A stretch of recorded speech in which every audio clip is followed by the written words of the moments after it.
नमस्कार मेरे प्यारे दोस्तों। दोस्तों, आज मैं अपने इस स्पेशल सेशन के अंदर आपको समझाने वाला हूँ, हमारे इंडियन एविडेंस लॉ का एक बहुत ही महत्वपूर्ण टॉपिक, जो कि होने वाला है कन्फेशन। और इसका एक स्पेशल कॉन्टेक्स्ट लेके चलेंगे। ऐसा कन्फेशन जो किसी पुलिस ऑफिसर को दिया गया है या पुलिस कस्टडी में दिया गया है, इसकी क्या इम्पोर्टेंस है, इसकी क्या रिलेवेंस है, ये समझने की कोशिश करेंगे दोस्तों। साथ ही साथ एक ऐसी एक्सेप्शनल सिचुएशन जहां पर पुलिस को दी गई कन्फेशन पर भी भरोसा किया जा सकता है और आधार बन सकता है वो किसी व्यक्ति के कन्विक्शन का, ये भी समझने की कोशिश करेंगे। और ये जो हमारा रीजन बना है इतने सारे डिस्कशन का, ये सुप्रीम कोर्ट की लेटेस्ट जजमेंट है, जिसमें सुप्रीम कोर्ट ने डिटेल में समझाया है कि पुलिस को दिए जाने वाले कन्फेशन के संबंध में हमारा कानून क्या कहता है। तो पॉइंट बाय पॉइंट चलेंगे, ये मान के चलिए आगे आने वाले 10 मिनट में ये जो पूरा कॉन्सेप्ट है आपका क्लियर कर दूंगा। आ जाओ, स्टार्ट करते हैं दोस्तों। शुरुआत करते हैं बिल्कुल बेसिक इन्फॉर्मेशन से। अगर आप लोग फर्दर रिसर्च करना चाहो तो केस का नाम है हमारे सुप्रीम कोर्ट के Randeep Singh versus state of Haryana. इस केस के अंदर सुप्रीम कोर्ट ने समझाया है the confession of an accused is not admissible under section 27 of the evidence act. Only statements leading to the discovery of facts are permitted. क्या कहानी है, क्या मतलब है, सुप्रीम कोर्ट क्या कहने की कोशिश कर रहा है, बिल्कुल शुरुआत से समझाता हूं आप लोगों को। देखो, शुरुआत करते हैं बिल्कुल बेसिक बात से कि कन्फेशन क्या होता है। What is confession? तो देखो, कन्फेशन कुछ भी नहीं है। कन्फेशन एक तरीके की स्टेटमेंट है। जो स्टेटमेंट कौन दे रहा है कि कोई एक्यूज पर्सन दे रहा है, कोई व्यक्ति दे रहा है जिसके ऊपर आरोप लगा है कि उसने कोई आरोप किया है। और जब भी कोई एक्यूज पर्सन ऐसी स्टेटमेंट देता है जिसमें वो अपने ऑफेंस को एडमिट कर रहा है, अपने अपराध को स्वीकार कर रहा है, तो हम उसको क्या नाम दे देते हैं? कन्फेशन। तो जैसे मान लीजिए मेरे ऊपर आरोप लगा है कि मैंने किसी व्यक्ति की हत्या की और मैं ये बोलने लगूं कि हाँ, मैंने ही उस व्यक्ति के पेट में चाकू मारा था, तो ये क्या है? मेरे पार्ट पर कन्फेशन है, क्योंकि मैं अपना अपराध एडमिट कर रहा हूं अपनी खुद की स्टेटमेंट के माध्यम से। अब वैसे देखो दोस्तों, जो कन्फेशन नॉर्मली जो है, बहुत ही इंपॉर्टेंट पीस ऑफ एविडेंस होता है। बहुत ही इंपॉर्टेंट, इतना इंपॉर्टेंट कि केवल इसके आधार पर किसी व्यक्ति का कन्विक्शन हो सकता है। मतलब अगर किसी व्यक्ति की कन्फेशन रिलायबल हो, भरोसेमंद हो, और उसके अलावा हमारे पास कोई इंडिपेंडेंट एविडेंस अवेलेबल ना हो, कोई रिकॉर्डिंग ना हो, कोई आई विटनेस ना हो, फिर भी केवल और केवल उस कन्फेशन के आधार पर किसी व्यक्ति को सजा सुनाई जा सकती है। अब सोच लो, आप खुद अंदाजा लगा लो कि कितनी हाई एविडेंशियरी वैल्यू होती है कन्फेशन की। पर दोस्तों, इसमें कुछ बातें हैं जो याद रखनी है आप लोगों को, कुछ स्पेसिफिक एक्सक्लूजन है। जैसे कन्फेशन के संबंध में दो बहुत इंपॉर्टेंट एक्सक्लूजन है। जैसे सबसे पहला एक्सक्लूजन यह है कि मान लीजिए कोई भी कन्फेशन दिया गया है किसी भी पुलिस ऑफिसर, मतलब कोई भी व्यक्ति जो एक्यूज्ड है, वो कोई भी स्टेटमेंट दे रहा है जिसमें वो अपने अपराध को एडमिट कर रहा है, पर ये जो स्टेटमेंट दी जा रही है ना, वो किसी पुलिस ऑफिसर को दी जा रही है।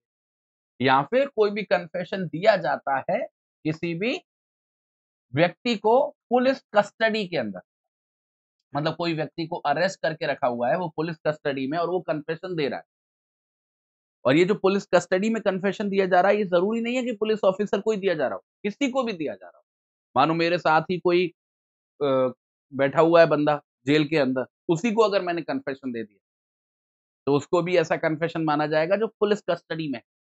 ये दोनों ही कैटेगरी ऑफ कन्फेशन, जो किसी पुलिस ऑफिसर को दिए गए हैं या फिर पुलिस कस्टडी के दौरान दिए गए हैं, ये दोनों ही दोस्तों भरोसे के लायक नहीं। मतलब इनकी कोई एविडेंशियरी वैल्यू नहीं होती है, शून्य होती है। मतलब इनके आधार पर किसी भी व्यक्ति का कन्विक्शन होना पॉसिबल नहीं। तो अगर मैं एक्यूज पर्सन हूं और मैं कोई कन्फेशन दे रहा हूं, कोई स्टेटमेंट दे रहा हूं जिसमें मैं अपना अपराध स्वीकार कर रहा हूं, और ये जो स्टेटमेंट दी है मैंने एक पुलिस वाले को दी, या उस दौरान दी है जब मैं कस्टडी में था, भले ही मैंने हर चीज को कबूला हो, फिर भी मेरी स्टेटमेंट्स की कोई वैल्यू नहीं है कोर्ट की नजर में। ऐसा क्यों है? ऐसा नियम क्यों बनाया गया? क्योंकि ये हमेशा डर रहता है कि पुलिस जो है वो अपनी ताकत का इस्तेमाल करके किसी भी एक्यूज व्यक्ति को डरा धमकाकर मजबूर कर सकती है कि वो अपने खिलाफ स्टेटमेंट दे।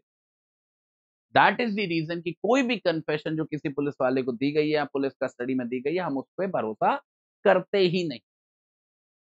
पर ये जो एक्सक्लूजन है ना, इनका भी एक एक्सेप्शन है, एक लिमिटेड एक्सेप्शन। वो लिमिटेड एक्सेप्शन क्या कहता है, और ये जो हम सारी कहानी पढ़ रहे हैं ना, ये हमारे इंडियन एविडेंस एक्ट के सेक्शन 25, सेक्शन 26 और सेक्शन 27 में देखने को मिला करती थी। और जो नया वाला कानून आ गया है बीएसए, भारतीय साक्ष्य अधिनियम, उसके सेक्शन 23 में ये सारी कहानी है जो हम लोग पढ़ रहे हैं। तो क्या एक्सेप्शन है?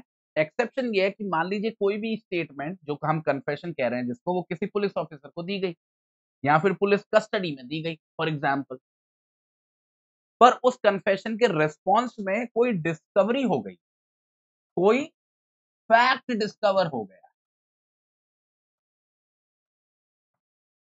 तो फिर उस कन्फेशन के उस हिस्से पर जिसकी वजह से वो फैक्ट डिस्कवर हुआ, उस पर भरोसा किया जा सकता है। समझे फैक्ट डिस्कवर होने का मतलब? जैसे एग्जांपल देता हूं, मान लीजिए मैं एक एक्यूज व्यक्ति हूं, मेरे पे आरोप लगा है कि मैंने किसी व्यक्ति की हत्या की।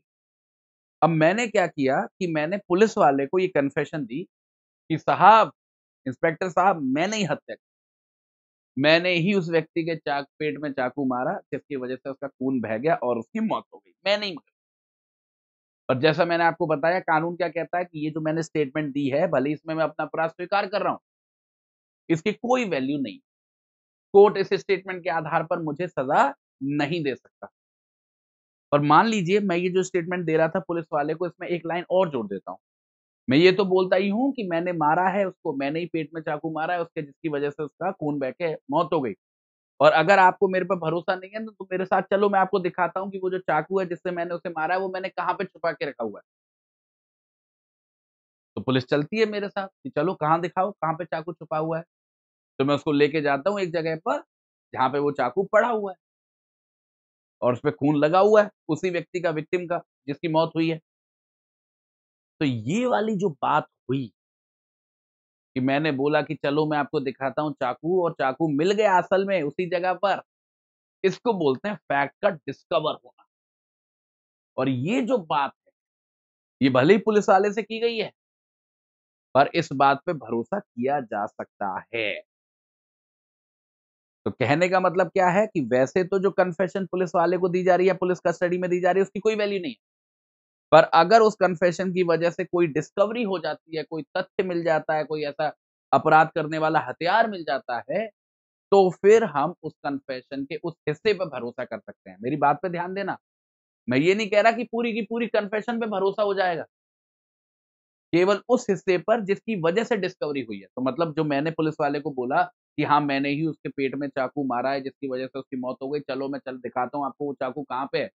तो इतनी सारी स्टेटमेंट्स में से बस इतनी स्टेटमेंट पे भरोसा किया जा सकता है कि मैंने उसको बोला पुलिस वाले को, चलो मैं दिखाता हूँ चाकू कहाँ पे है, और चाकू वहाँ से मिल गया।